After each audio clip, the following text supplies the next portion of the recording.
बहुत समय पहले की बात है। छेवला नमक एक गांव हुआ करता था। उस गांव में एक लकड़हारा रहा करता था जिसका नाम जय था। जय बहुत ही ईमानदार और मेहनती था। वह हमेशा अपने काम से खुश रहा करता था। उसके पास ज्यादा पैसे नहीं थे, लेकिन वह अपनी जिंदगी से संतुष्ट था। जय के परिवार में उसकी पत्नी और उसके 2 बच्चे थे। जय सेठ लालचंद के यहाँ लकड़ी काटने का काम करता था और लकड़ी काटने के बदले में सेठ लालचंद जय को पैसे देता था, जिससे जय और उसके परिवार का जीवन चलता था। मानसी, मैं काम पर जा रहा हूँ। आज बहुत देर हो गया है, तो तुम बच्चों को स्कूल छोड़ना। जी स्कूल तो मैं छोड़ आऊंगी, लेकिन मोनू और चिंकी पिछले 2 दिन से कह रहे हैं कि उनकी स्कूल की टीचर स्कूल की फीस मंगा रही है। हाँ, तो जाकर दे आओ ना स्कूल की फीस। अजी कहाँ से दूं? आप जो पगार लाते हैं उसमें मुश्किल से तो घर चल पाता है। अब उतनी सी तनख्वाह में मैं बच्चों की फीस का इंतजाम कैसे करूं?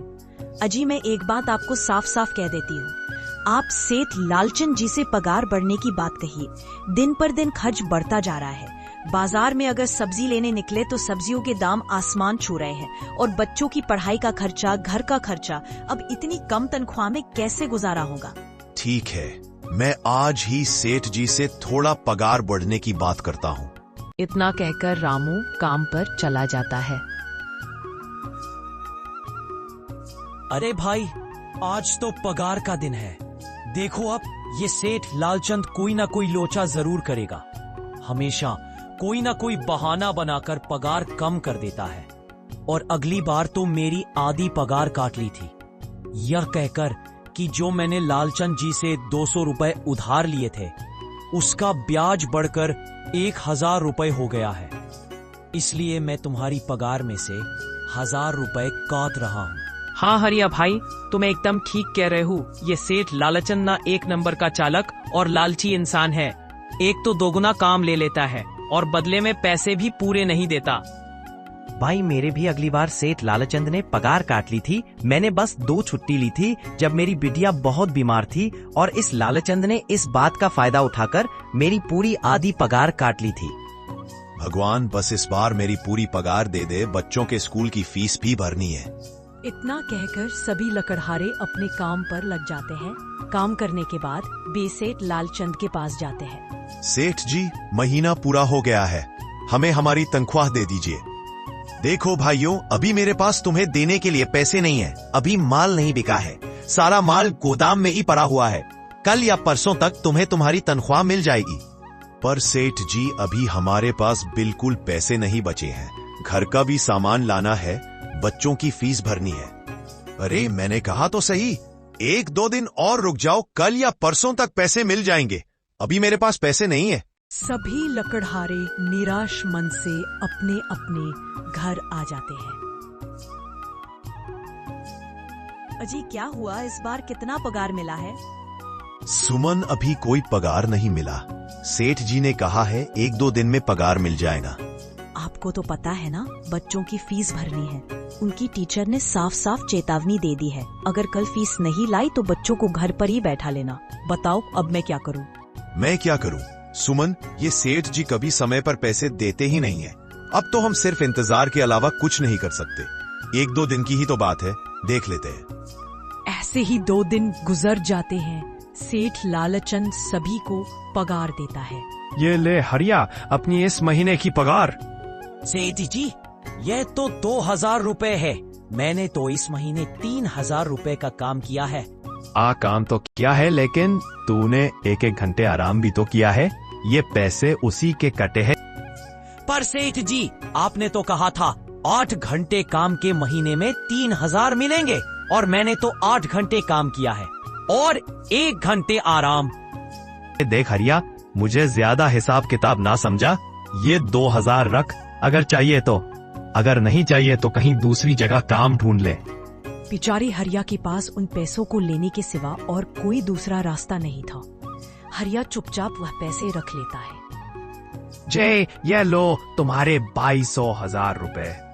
पर सेठ जी, 2500 क्यों? मेरे तो पूरे 3000 बनते हैं। मैंने तो कोई छुट्टी भी नहीं की और ना ही कोई आराम किया है। मैंने तो अपना सारा काम समय पर किया है। हाँ, समय पर तो किया है, पर इस समय बाजार में लकड़ियों का दाम काफी सस्ता हो गया है। इस वजह से अभी तुम्हें भी पगार कम ही मिलेगी। जब तक लकड़ियों का दम नहीं बढ़ता तब तक इतने ही पगार मिलेगी। पर सेठ जी, बात तो 3,000 की हुई थी ना। अब 2,500 में मैं कैसे घर चलाऊंगा?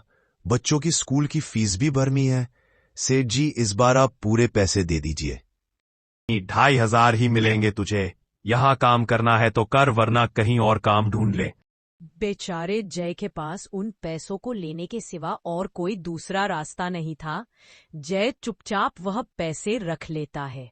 जय निराश होकर अपने घर लौट जाता है। जी आ गए आप, कितनी पगार मिली है? सुमन, इस बार सेठ जी ने बस 2,500 रुपए ही दिए हैं। बस 2,500? इतने में क्या होगा?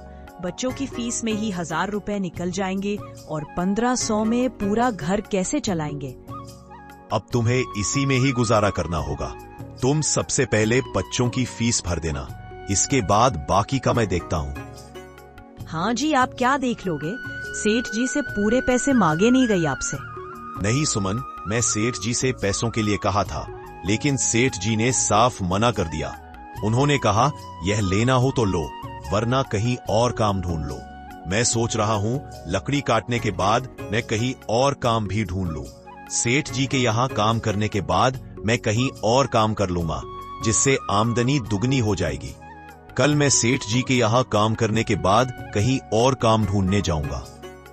इतना कहने के बाद जय काम पर निकल जाता है और जैसा कि उसने कल कहा था, वह लालचंद के यहाँ काम करने के बाद और दूसरी जगह पर काम ढूंढता है,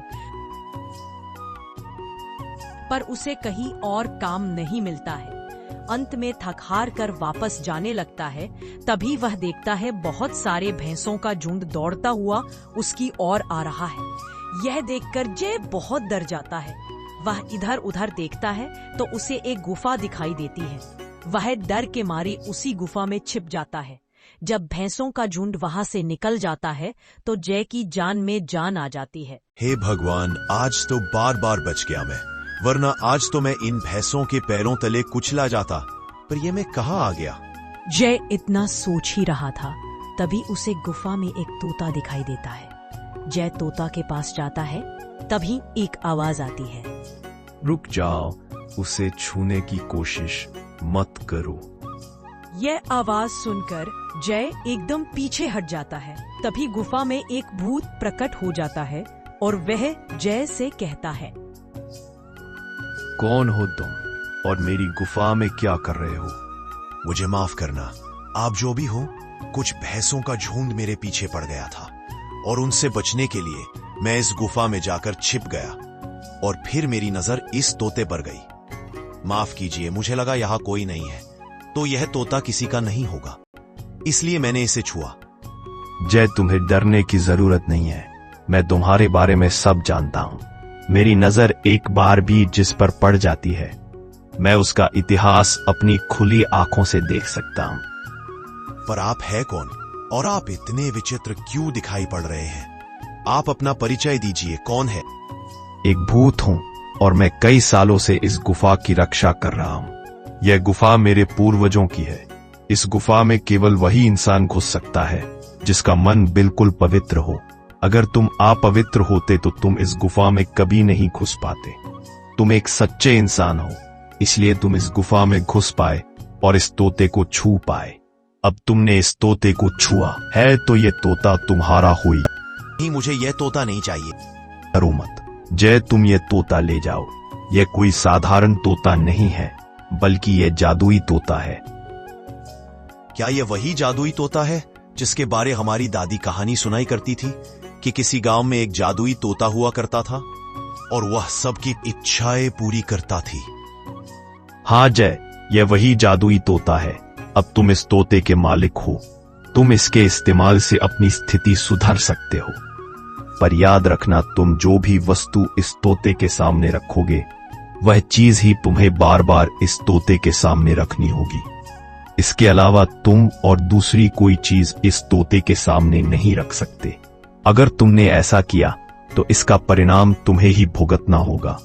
मेरी इस बात को हमेशा ध्यान में रखना। इतना सुनने के बाद जय तोते को